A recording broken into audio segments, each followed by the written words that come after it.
In the beginning there was a perfect world untouched by pain or sorrow. This paradise was called the Garden of Eden. Imagine. A place so beautiful that every tree, every stream, and every blade of grass felt like it was painted by the very hand of God. And at the center of this masterpiece, God placed the first man and woman, Adam and Eve. Adam and Eve had everything they could ever need. They were given dominion over all the creatures and could eat from any tree in the garden.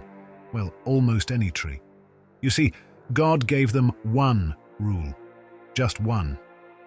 In the middle of the garden stood the tree of the knowledge of good and evil. God said, "You may eat freely from every tree, but you must not eat from this one. For the day you eat of it, you will surely die." A simple instruction. But like any good story, things didn't stay simple for long. One day, while Eve was near the tree, she encountered a serpent. But this wasn't just any serpent. It was crafty, persuasive, and full of deceit. Did God really say you must not eat from any tree in the garden? We may eat from the trees, but God said we must not eat or even touch the fruit from this tree, or we will die. You will not surely die. God knows that when you eat it, your eyes will be opened. You'll become like Him, knowing good and evil. The serpent's words planted a seed of doubt in Eve's heart. The fruit looked so tempting, so full of promise. Could it really be as dangerous as God said?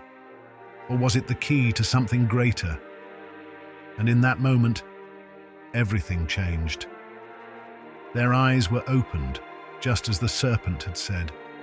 But instead of wisdom, they felt shame. For the first time, they realized they were naked.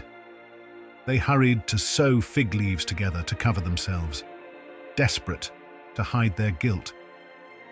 Later, God came to walk in the garden as He often did.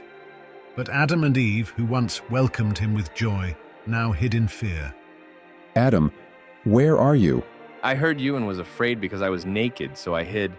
Who told you that you were naked? Have you eaten from the tree I commanded you not to eat from? Adam pointed to Eve.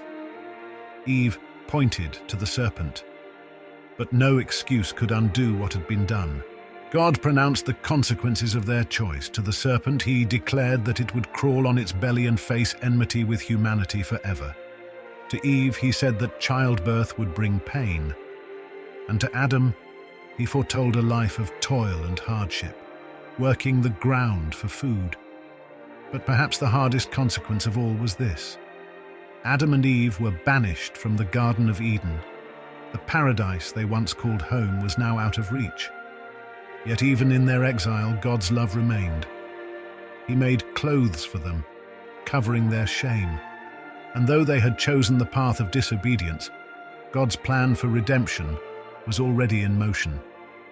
This was not the end, but the beginning of a greater story.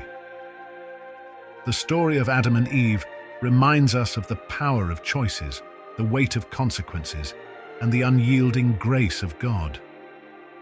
Even when we fall, His love never lets us go.